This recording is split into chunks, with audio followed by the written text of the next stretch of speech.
성경에 보면 여러 인물들이 나옵니다. 그죠? 참 다양한 사람들이 나옵니다. 그 다양한 사람들 중에 높은 사회적 지위를 얻은 사람들이 몇 있습니다. 요셉이 그랬고요. 그죠? 다윗이 그랬고요. 또 다니엘이 그랬습니다. 그리고 여자 중에는 에스더가 그런 인물 중에 또 한 분이었습니다. 이들의 공통점을 보면 이 사람들은요, 처음부터 높은 자리에 올라갈 것을 꿈꾸지 않았다는 것입니다. 하나님께서 그들을 높여주셨기 때문에 그들은 그 위치에 갈 수 있었습니다. 오늘 집사님께서 착각한다는 하지 말라고 기도하셨는데 참 잘하셨어요. 우리가 착각하는 것 중에 하나가 내가 꿈꾸면 이루어진다는 것입니다. 저는 꿈은 이루어진다 이런 말 별로 안 좋아해요. 하나님이 붙들어 주셔야 해요. 하나님이. 요셉 보세요. 그가 어렸을 때부터 꿈을 꾸고 그렇게 될 것을 소망한 것 아닙니까? 라고 물어볼 수 있습니다. 그런데요, 그 꿈 누가 주었습니까? 하나님이 주신 것입니다. 하나님께서 그 마음속에 그 꿈을 주신 것입니다. 그는 조금 더 문명이 발달한 바단 아람에 살다가 아버지를 따라서 가나안 총구석으로 이사온 10대 소년에 불과했습니다. 그죠? 아버지가 편애했어요. 그래서 채색 옷을 입혀주었고 다른 형제들보다 더 좋아했습니다. 그래서 그는 아버지의 더 큰 사랑을 받고 편애받기 위해서 고자질을 했습니다. 아주 고자질을 잘했나 봐요. 예를 들면 이런 거예요. 아버지, 아주 빅뉴스가 있어요. 뭐냐? 얘기해봐라. 아버지는 또 막내가 와가지고 막 이렇게 얘기하니까 좋아. 또 되게 재밌는 뉴스예요. 뭔데? 오늘이요, 큰형 루벤이요, 빌라 아주머니랑 잤대요. 이런 거. 막서 그러니까 형들이 좋아요, 안 좋아요? 안 좋아요. 그 다음 날은 아버지, 시므온 형이요, 나가서요, 뭔 짓을 하고 들어왔대요. 그러면 또 그것을 듣는 야곱은 또 화가 나가지고 또 그 아들들을 또 혼냈겠죠. 그런 아이였어요. 그런 아이. 그에게서 비범함이란 보이지 않습니다. 다윗을 보세요. 이새의 막내 아들로 태어났습니다. 목동 치는 일을 하고 있었어요. 아주 평범한 아이들이 했던 평범한 일들을 하고 있었다 이 말입니다. 다니엘 보세요. 그는 조금 출신 성분은 좀 달랐어요. 다윗이나 요셉은 별로 그렇게 귀족적이진 않았는데 다니엘은 귀족의 자녀였습니다. 그런데요, 그 귀족을 이렇게 그 생활을 누리지 못했어요. 누려야 되는데 누리지 못하고 바벨론으로 포로를 끌려갔잖아요. 거기에서 왕궁의 교육을 받는다고 한들 차별이 없었겠습니까? 그죠? 바벨론 아이들과 여러 군데에서 끌려온 포로의 자녀들을 같이 모아놓고 교육을 시킬 때에 차별이 없었을까요? 바벨론이 그렇게 좋은 나라였을까요? 안 그렇잖아요. 거기엔 분명히 차별이 있었을 거라고요. 시기와 편견이 있었을 것이고 차별이 있었을 것입니다. 아마 관직에 나아간다고 해도 어느 정도는 선이 있는 것이죠. 집사님 태국 다녀오셔가지고 얘기해 주신 것 중에 하나가 태국의 고위직들은 다 귀족들이랍니다. 왕족들.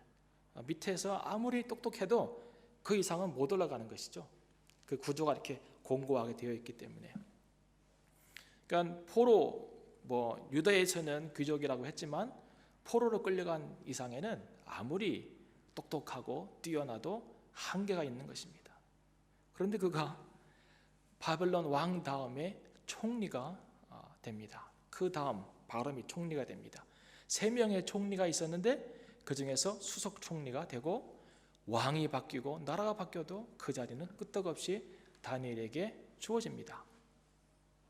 이게 은혜입니다. 에스더 보세요. 그도 포로로 끌려간 한 민족의 여자아이였습니다. 미모가 뛰어나면 얼마나 뛰어났겠어요. 예. 그런데 하나님께서 그를 왕비로 세워주십니다. 하나님의 은혜입니다. 은혜라고밖에 말할 수가 없습니다. 하나님의 인도하심입니다. 그렇게밖에 말할 수가 없습니다. 어떤 사람이 인생을 고스톱에 비유했어요. 제가 일찍 시작하고 일찍 끊었던 것 중에 하나가 고스톱이에요. 어렸을 때부터 이걸 했어요. 소리 잘 나요. 쫙 이렇게. 네. 많이 해보셨나 보죠. 근데 이 사람이 인생을 고스톱에 비유했어요. 패는 잘 들었는데 기술도 있는데 이 뒷끝이 안 맞으면, 뒷패가 안 맞으면 이게 안 된다는 거예요. 여러분, 오광을 들어보세요. 되나? 오광을 들으면 돼요? 안 돼요? 오광 못 해요. 패가 말려요. 예? 싸면 그만이에요. 다른 사람 가져가요. 싼 거. 패가 맞아야 돼요. 근데 그 사람이 이렇게 얘기하더라고요. 그 패가 잘 맞는 것을 전문적인 용어로 은혜라고 한다고 하는 거예요. 은혜. 기술이 뛰어나도 안 되고 패를 잘 들어도 안 된다는 거예요. 그런데 뒤가 잘 맞으면 아무리 이게 두 개, 세 개가 와도 잘 될 수 있다는 거예요. 잘 맞아 떨어지면. 그게 은혜예요. 출신 성분 우리에게 조금 도움이 될 수 있어요. 그렇잖아요? 좀 이렇게 좋은 환경에서 부모가 받쳐주고 재력이 있고 하면은 좀 될 수 있겠죠. 근데 그것도 한계가 있다는 거예요. 내가 머리가 뛰어나서 열심히 노력하면 좀 이루어지는 것이 있겠죠. 그것도 한계가 있다는 거예요. 뒷패가 안 맞으면 끝나는 거예요. 은혜가 있어야 돼요. 은혜가. 하나님의 도우심이 필요합니다. 이 사람들의 훌륭한 점은 뭐냐면, 이들은 그들이 높은 자리에 나아갔을 때에 하나님께서 그들에게 은혜를 주셔서 그들이 성취하시는 것보다 더 나은 것을, 더 높은 것을 이루었을 때, 그 자리에 나아갔을 때에 여전히 그 자리에서도 하나님의 사람의 삶을 살았다는 거예요. 이것이 훌륭한 점입니다. 상황이 좋아지면 두 종류의 사람이 발생합니다. 자기가 막 이렇게 노력하다가 상황이 딱 좋아지면 두 종류의 사람이 생겨납니다. 하나는 변질되는 사람이 있습니다. 또 하나는 그 자리에서도 여전히 아름다운 모습으로 변화되어 가는 사람이 있습니다. 제가 보니까 두 종류입니다. 그럼 어떤 사람은 변화하고 어떤 사람은 변질될까요? 변화하는 사람의 특징입니다. 잘 들으세요. 하나님께서 어떤 자리에 놓으셨을 때 그 자리에서도 여전히 변화를 경험하고 살아가는 사람은 이런 사람입니다. 첫 번째, 인생의 목적이 분명합니다. 인생의 목적이 아주 분명해요. 그런데 그 인생의 목적이 보통 사람들이 갖는 그런 목적이 아닙니다. 보통 사람들은요, 내가 어느 위치까지 올라갈 것인가를 늘 생각합니다. 그것이 인생의 목적입니다. 자기가 어떤 타겟을 정해놓고 그 위치를 정해놓고 내가 여기까지 가리라 라고 목적을 정해놓고 거기를 위해서 뜁니다. 그것이 보통 사람들이 하는 행위입니다. 그런데 믿음의 사람들은 어떤 목표를 갖냐면, 얼마만큼 내가 하나님의 사람으로 세워질 것인가에 관심이 있습니다. 차원이 다른 출발점을 갖고 시작하는 것입니다. 변질되는 사람은 올라가는 데 관심이 있습니다. 올라가는데 그 자리에 관심이 있습니다.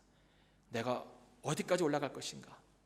그런데 끊임없이 변화하는 사람은 내가 얼마만큼 하나님의 사람으로 세워질 것인가에 관심이 있습니다. 다른 말로 말하면 내가 얼마만큼 하나님을 닮아갈 것인가. 어디에 있든지, 그분이 나를 어디에 놓아 두시든지 내가 얼마만큼 하나님을 닮아갈 것인가에 관심이 있다, 이 말입니다. 다른 말로 말하면 내가 얼마만큼 하나님과 친밀한 관계를 만들어 갈 것인가에 관심이 있습니다. 이것이 끊임없이 변화하는 사람의 특징입니다. 또 한 가지 특징이 있습니다. 그것은 이런 사람들은 반드시 믿음의 훈련 기간들이 있었다는 것입니다. 믿음의 훈련 기간이 있었습니다. 제가 말씀드린 것처럼 서두에 이런 사람들의 특징은요, 자기가 어떤 비전을 품고 그 비전을 키워나간 사람들이 아닙니다. 절대로. 한국 교회나 어딜 가든지 한국 사회나 학교나 뭐 어딜 가든지 간에 한동안 뭐 80년대부터 해가지고 90년대, 2000년대 초까지 계속 얘기했던 게 뭐냐면 비전입니다. 비전을 가지라는 거예요. 꿈을 가지라는 거예요. 꿈을 꾸면 이루어진다는 거예요. 그리고 2002년도에 월드컵 4강까지 갔어요. 꿈은 이루어진다고 하면서. 그래서 계속 꿈을 가지라고 합니다. 꿈을. 근데 그거요, 성경적 메시지가 아닙니다. 교회도 계속 그런 얘기합니다. 성경은 뭐라고 얘기하는지 아십니까? 네가 네 스스로의 비전을 꿈꾸지 말고 너를 향한 비전을 가진 하나님의 손에 붙들리라입니다. 다르죠? 다른 거예요. 비전 누구에게 와요? 하나님께로부터. 그 하나님께 붙들리는 인생을 살면 그 하나님이 가지고 계신 나를 향한 계획이 이루어진다는 거예요. 그러면 내가 비전을 품고 내가 노력하면 안 이루어집니까? 이루어져요. 그것도 이루어질 수 있어요. 근데 그렇게 될 때는 문제가 많이 발생할 수 있다는 것입니다. 내 뜻대로 되는 인생을 살아가게 되어 있습니다. 그런 사람은 자기가 꿈꿨고 자기가 성취하면 자기가 이룬 것이기 때문에 그 다음부터는 그 자리에서 마음대로 살아갑니다. 비전을 품으라, 나쁜 얘기는 아닙니다만은 비전을 가지신 하나님께 붙들리라가 더 정확한 이야기입니다.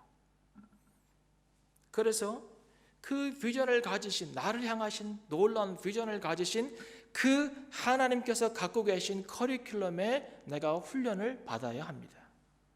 그래서 하나님은요, 요셉의 인생 가운데에서도, 다윗의 삶 가운데에서도, 다니엘의 삶 가운데에서도 많은 커리큘럼과 훈련의 과정들을 갖고 계셨습니다. 그걸 각자 통과하는 거예요. 요셉은 요셉 나름대로, 다윗은 다윗 나름대로, 다니엘은 다니엘 나름대로 그 하나님께서 그들을 향하신 비전을 그들 삶 가운데 이루기 위해서 주신 하나님의 훈련 과정들을 믿음으로 통과해 나가는 것입니다.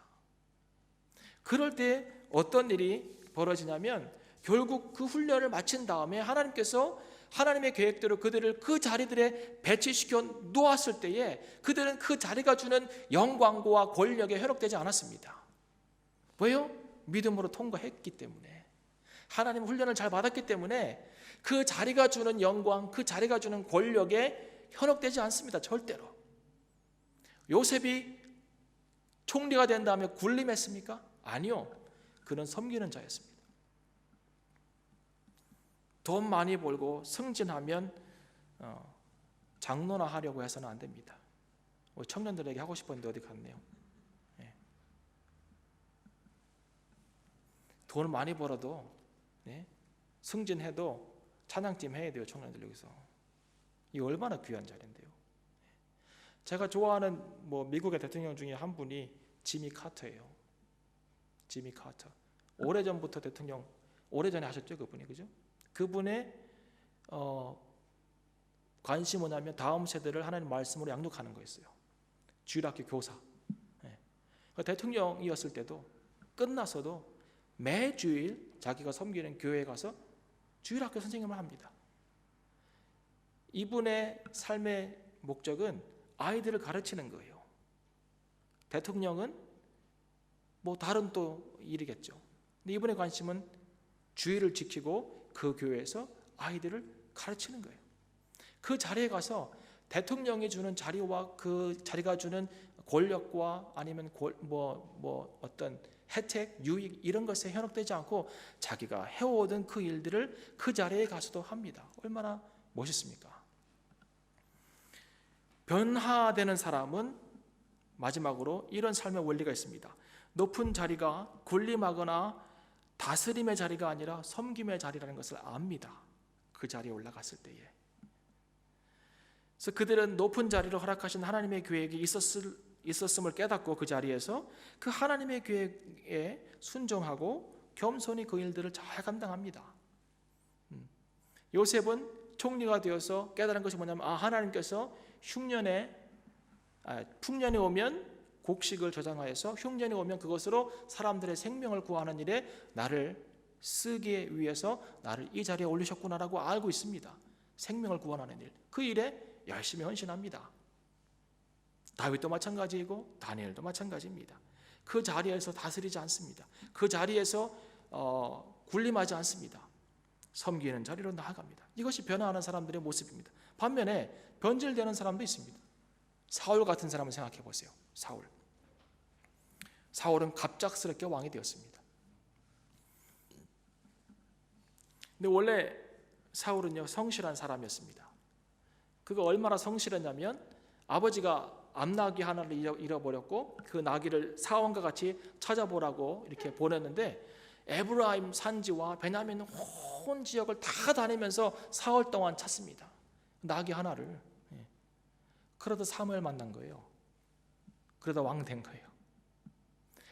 성실했습니다. 그냥 이렇게 대충 하다가 아버지께로 가서 없어요 이렇게 하지 않았어요. 끝까지 찾기 위해서 다닙니다.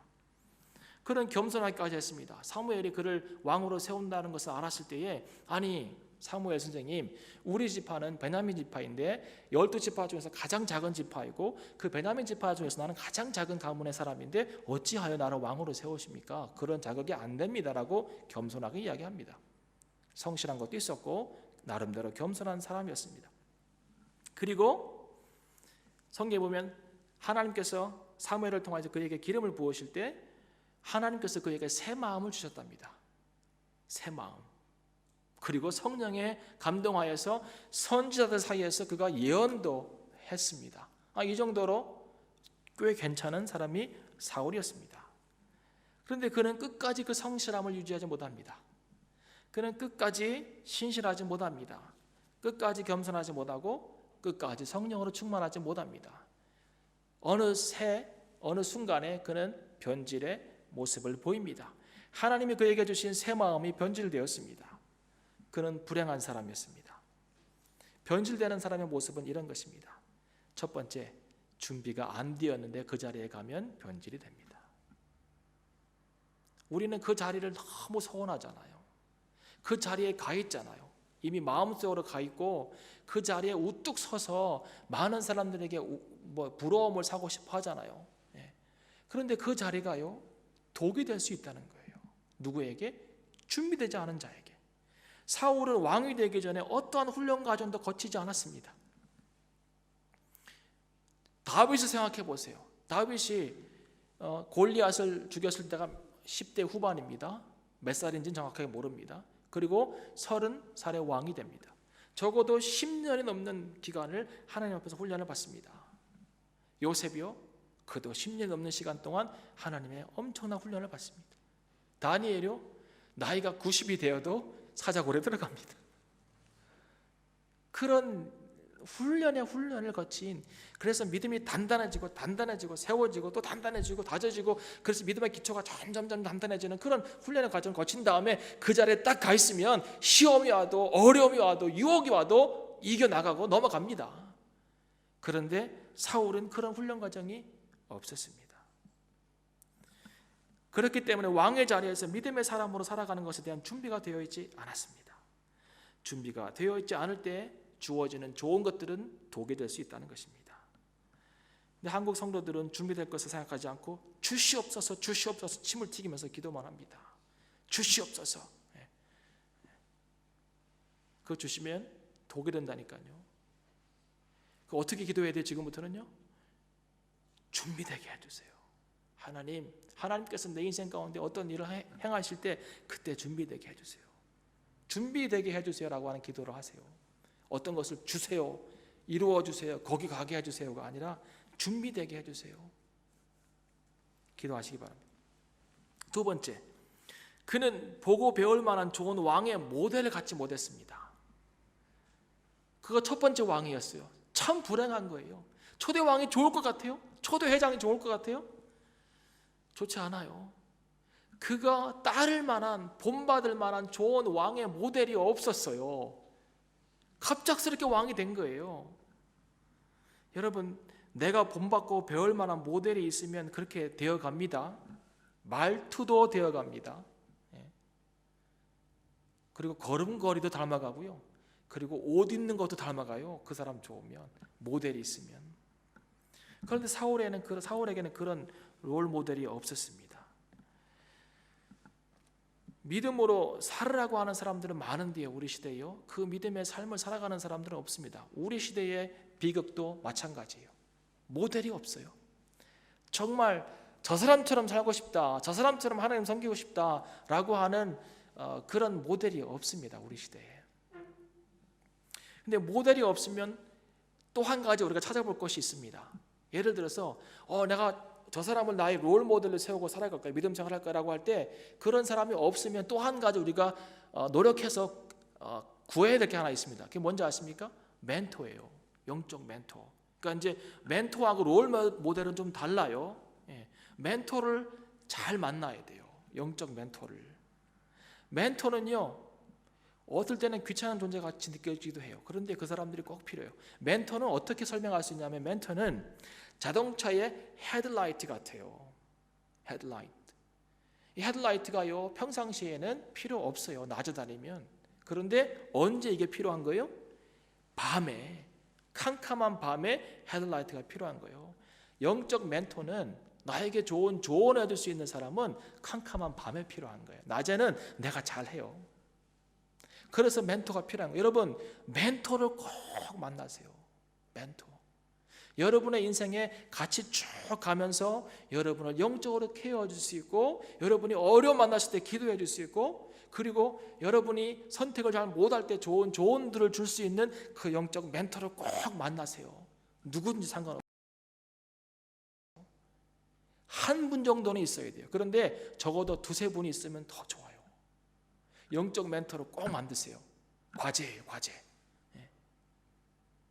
담임 목사님 말고, 담임 목사님은요, 그냥 있는 기간 동안 열심히 봉사하는 관계일 수밖에 없어요.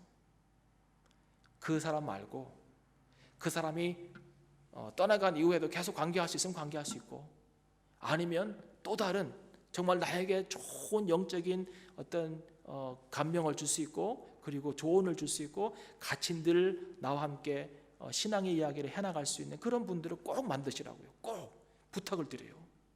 그러면 신앙생활에 외롭지 않아요. 그 멘토가요, 남편이 될 수도 있어요. 그 멘토가 아내가 될 수도 있어요. 꼭 만드세요. 그래, 이 사울 왕이요, 모델은 없었지만 멘토는 있었어요. 그 누구예요? 사무엘이죠. 그러니까 얼마나 다행이에요. 그러니까 이제 하나님은 항상 이렇게 안전장치를 만들어 주셨어요. 그래서 그래, 사울아, 네가 초대 왕이라 모델은 없지만 내가 네 옆에 좋은 영적인 멘토, 이스라엘 속에서 한번 나올까 말까 한 그 엄청난 영적인 지도자를 너에게 세워주었으니 너는 그를 따라 이스라엘 나라를 잘 다스릴지니라라고 해주었습니다. 그런데 사울의 문제는 뭐예요? 사무엘 말을 안 듣는 거예요. 안 듣는 거예요. 그렇게 훌륭한 사람을 붙여놨는데 그 사람 말을 안 듣는 거예요. 변질되는 사람은 말을 안 들어요. 말을 안 듣는다는 게요, 내가 목사로서 어떤 사람에게 이거 하세요라고 했을 때 그 말을 안 듣는다는 얘기가 아니에요. 그 말을, 그건 들을 수도 있고 안 들을 수도 있죠. 하나님께서 세우신 근본적인 삶의 원칙들이 있잖아요. 신앙의 원칙들이 있잖아요. 그걸 안 지키는 거예요. 그걸 안 지키면 변질될 수밖에 없어요. 여러분, 변질되면 어떤지 아세요? 냄새나요. 계란 썩은 냄새 맡아보셨어요? 변질되면 냄새나요. 변질되면 안 돼요. 변화되어야 돼요. 근데 변질의 지름길은 말을 안 듣는 거예요. 이 변질되는 사람들의 특징 중에 하나는요, 또 자리를 유지하는 것이 하나님과의 관계를 유지하는 것보다 더 중요해요. 자기가 올라간 자리, 뭐 자기가 노력했던, 하나님이 심어주셨던 그 자리를 유지하는 것이 하나님과의 관계를 유지하는 것보다 더 중요하게 생각한다니까. 이제 자리에 연연하는 거예요. 이 자리, 왕이라고 하는 자리. 참 불쌍해요. 그 왕이 된 이후에 사울은 내가 이스라엘 초대 왕이야, 이 자리를 지켜야 되는 거예요. 권력에 주는 맛을 보았어요. 그리고 그 권력에 주는 맛을 늘 맛보기 위해서, 자리를 유지하기 위해서 어떤 짓 하는 거예요? 자기 자리를 엿보는 것 같은 다윗을 쫓아다니고 그를 죽이려고 하는데 평생을 써버려요. 왕이라는 사람이 한 사람을 미워하고 그 미워하는 사람을 죽이기 위해서 자기의 평생의 시간을 쓴다니까요. 그 평생의 시간을 뭐 하는 데 쓴 거예요? 사람 쫓아다녔는데. 왜 쫓아다녔어요? 그놈을 죽여야 내 자리가 공고하니까. 이러한 삶을 사는 거예요. 이게 변질되는 거예요, 이게. 근데요, 사울이 자기가 변질되는지 알았을까요? 몰랐을까요? 몰라요. 변질되는 사람은 자기가 변질된지 잘 모른답니다. 그래서 그의 최후가요, 전쟁터에서 쓸쓸하게 죽는 거였어요. 참 불쌍하잖아요. 엄청난 기회인데. 높은 위치에 올랐던 신앙의 사람들에게는 있으나 사울에게는 찾아볼 수 없었던 두 가지는 하나, 겸손, 두 번째, 순종입니다. 겸손과 순종 엄청 중요한 거예요. 그냥 늘 들어서 익숙한 단어들이죠. 겸손과 순종이 얼마나 중요한지 몰라요. 왕이 되었을 때요, 사울은 바로 교만해집니다. 전쟁을 앞두고 제사장이 와가지고 제사를 드려야 출전을 할 수 있어요. 그죠? 그런데 사무엘이 오지 않습니다. 자세히 읽어보면요, 사무엘이 시간 안에 와요. 자기가 마음이 급한 거예요. 자기가. 왜 급했어요? 왜 급했어요? 군사들이 막 병사들이 이탈하기 시작했거든요. 그 적군의 위험과 적군의 그 군사력을 보고 전쟁을 할 수 없는 어떤 그 위압감을 느낀 거죠. 그래서 병사들이 탈영을 하기 시작합니다. 그리고 빨리 와서 제사를 드려야 하나님께서 우리에게 승리를 주신다는 말씀을 듣고 나가서 싸울 텐데 그렇게 사무엘이 금방 오지 않는 거예요. 자기가 원하는 시간 안에. 그러니까 어떻게 해요? 자기가 제사를 드려버려요. 내가 할게. 다 갖고 와. 이런 짓 하는 거죠. 내가 할게. 그런 왕 또 하나 있었어요. 누구? 우시야.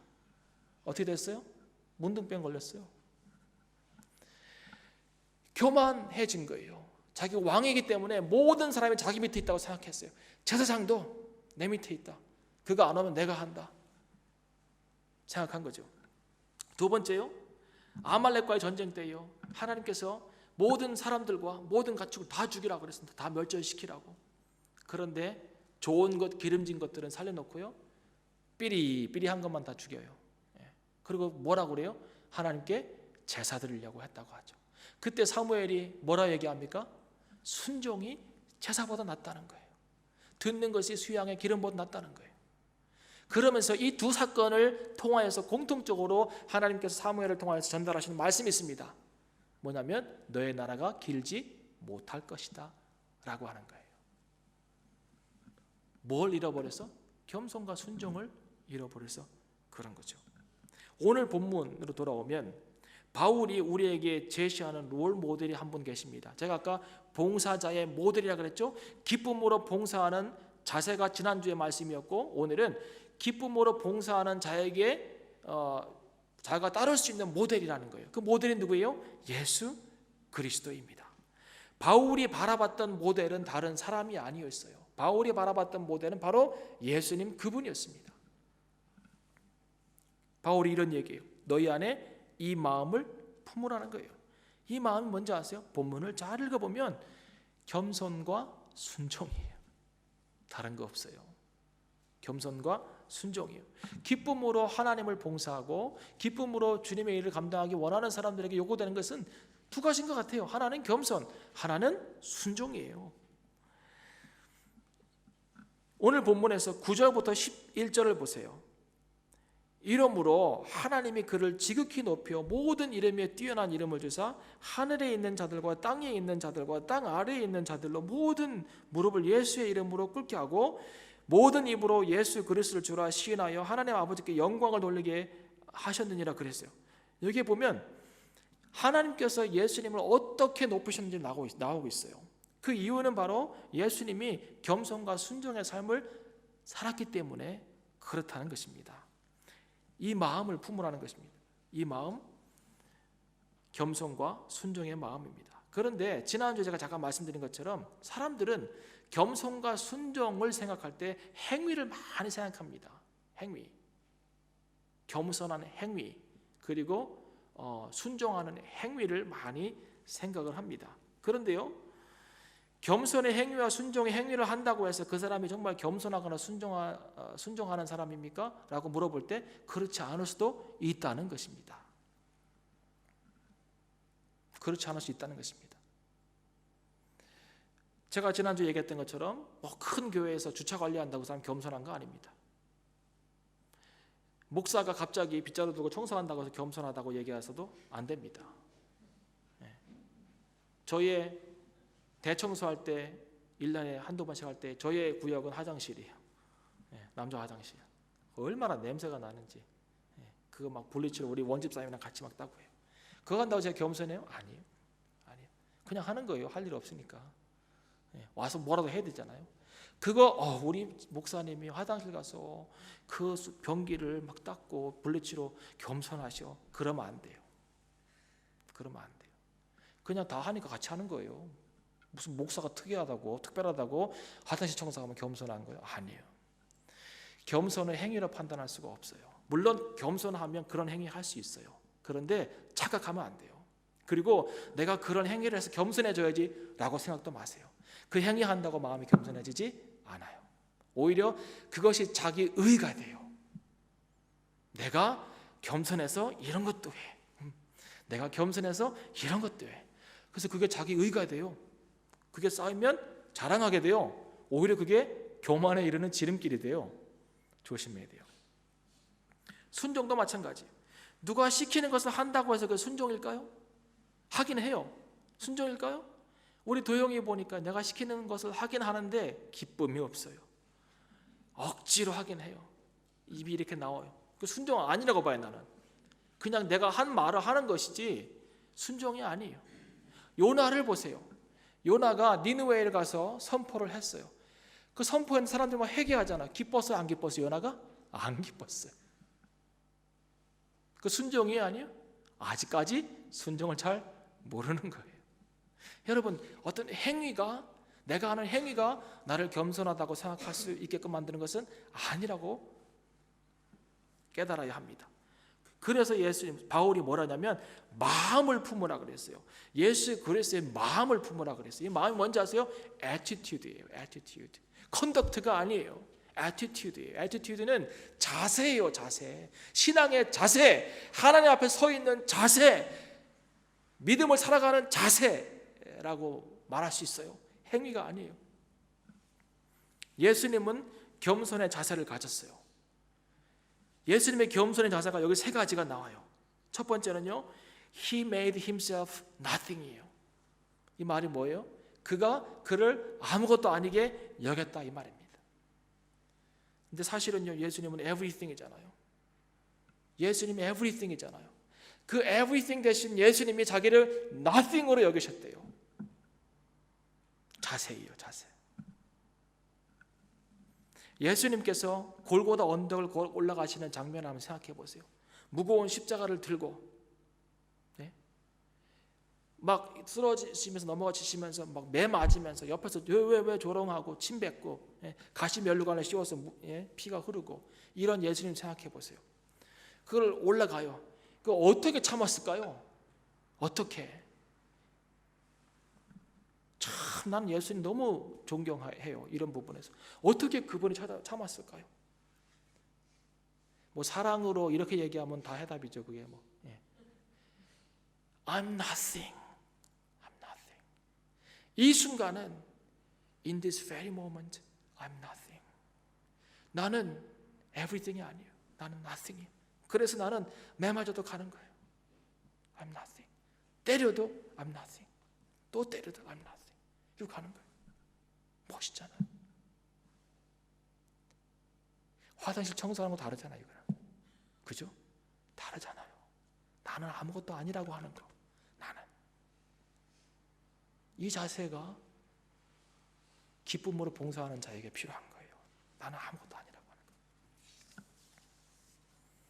우리가 예수님 종으로 살아가려면, 그리고 기쁨의 봉사자가 되려면 모든 상황 속에서 인내할 수 있어야 돼요.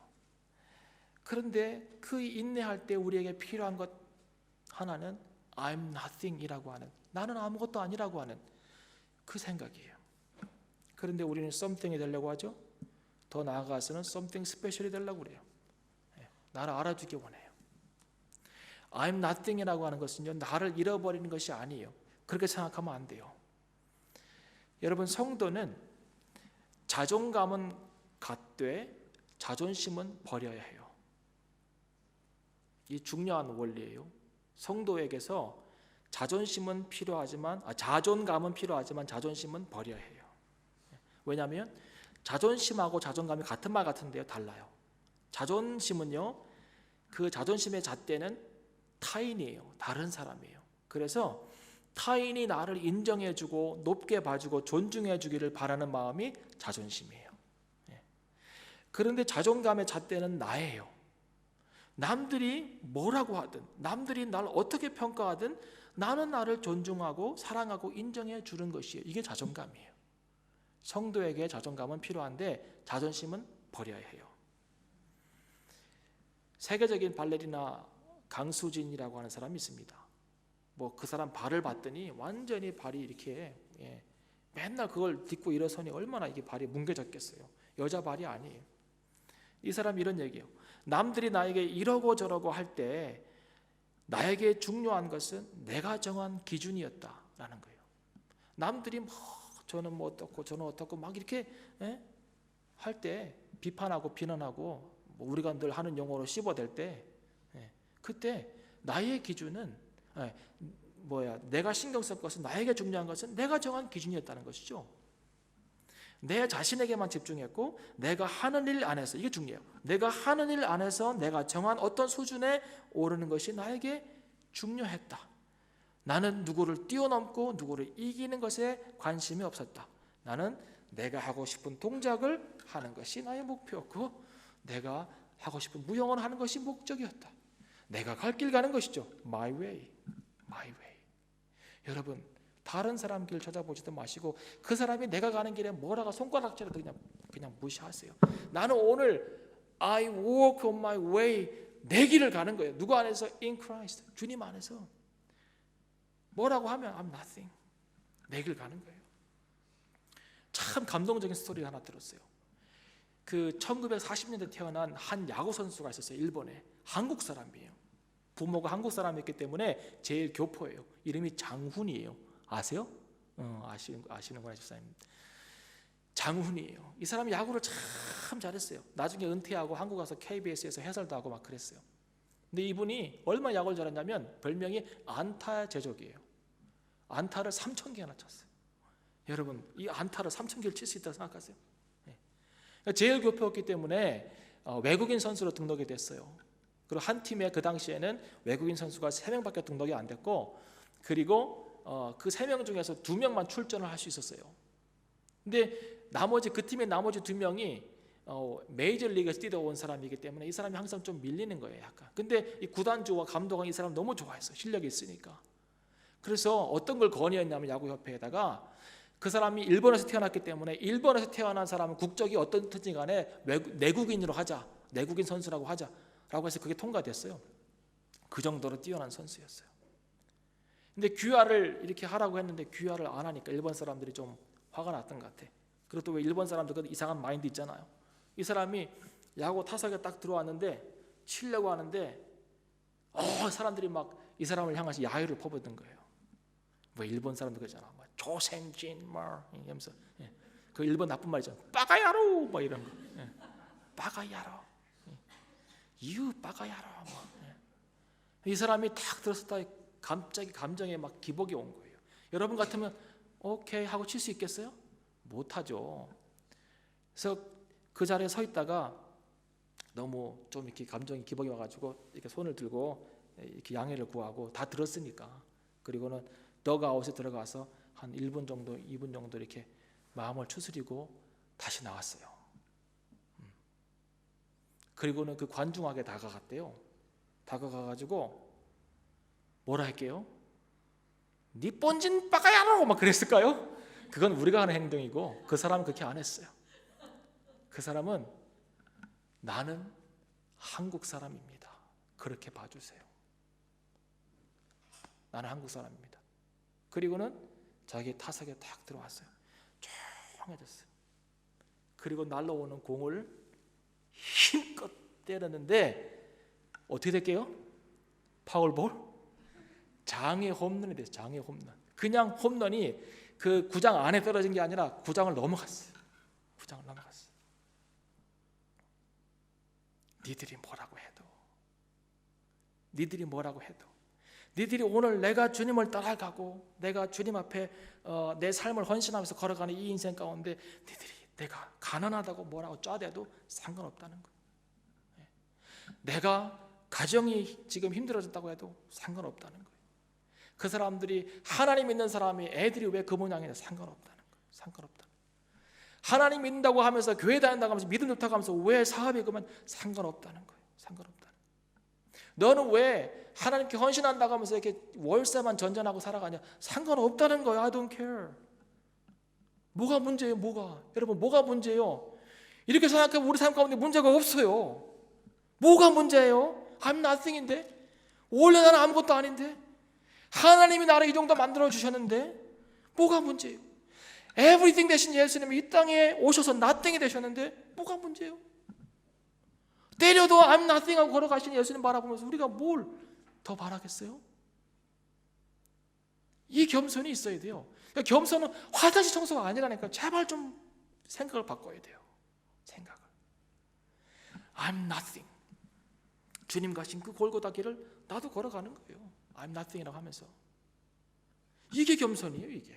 이게.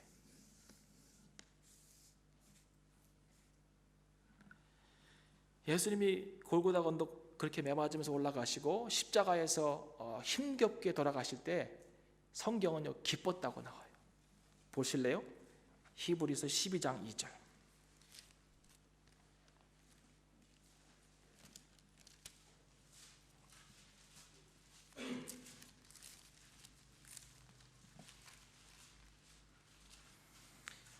(12장 2절에) 보시면 믿음의 주여 또 온전케 하시는 이인 예수를 바라보자 저는 그 앞에 있는 즐거움을 위하여 십자가를 참으사 부끄러움을 개의치 아니하시더니 하나님 보좌 우편에 앉으셨느니라 그랬어요.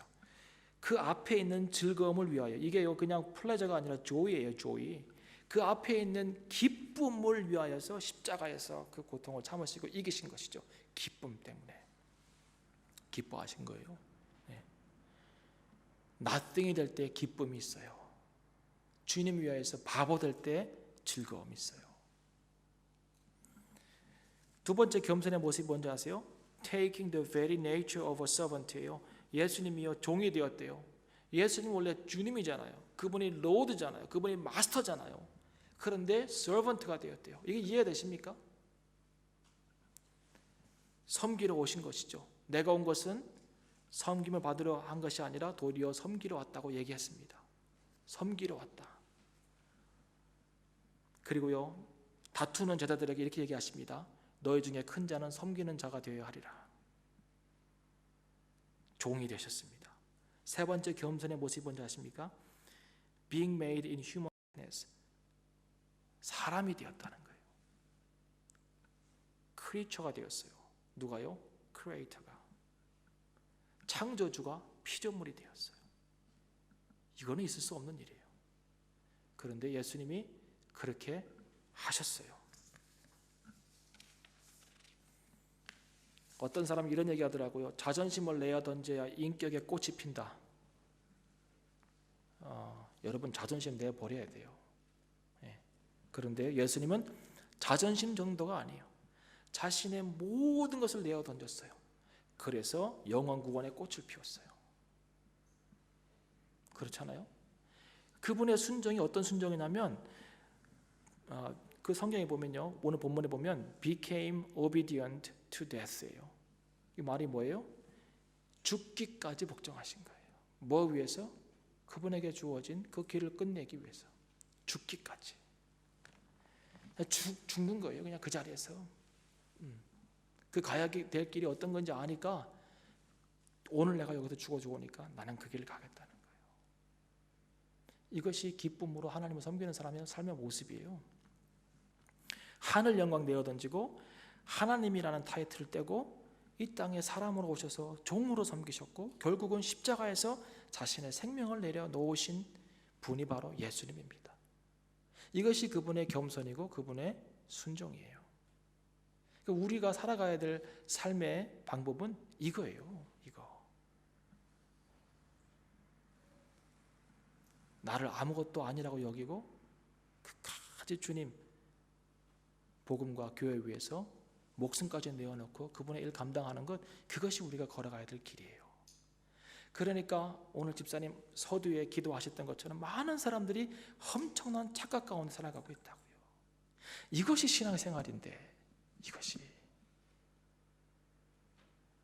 교회 오래 다니면서 직분 받고 그냥 뭐 봉사하고 이런 것이 아니에요.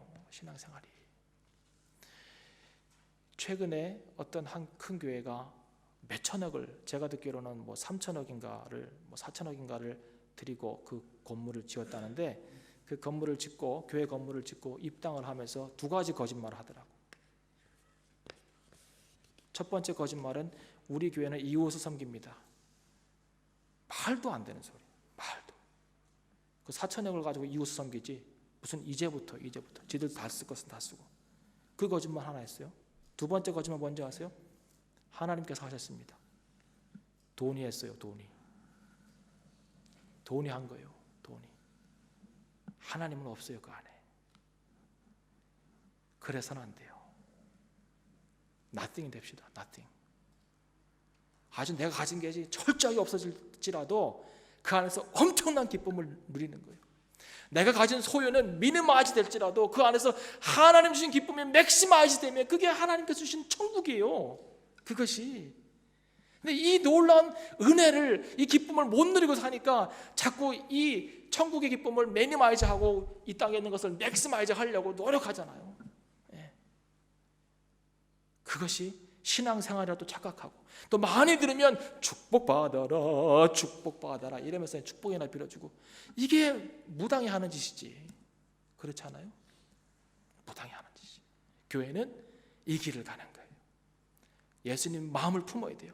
너희 안에 이 마음 품으라고, 그래서 예수의 마음이니 이 마음 품고 나승이 되어도 종으로 우리를 선택했다고 하실지라도, 죽음의 자리까지 나아가라고 할지라도 그렇게 가는 것이 신앙생활입니다. 기도하겠습니다.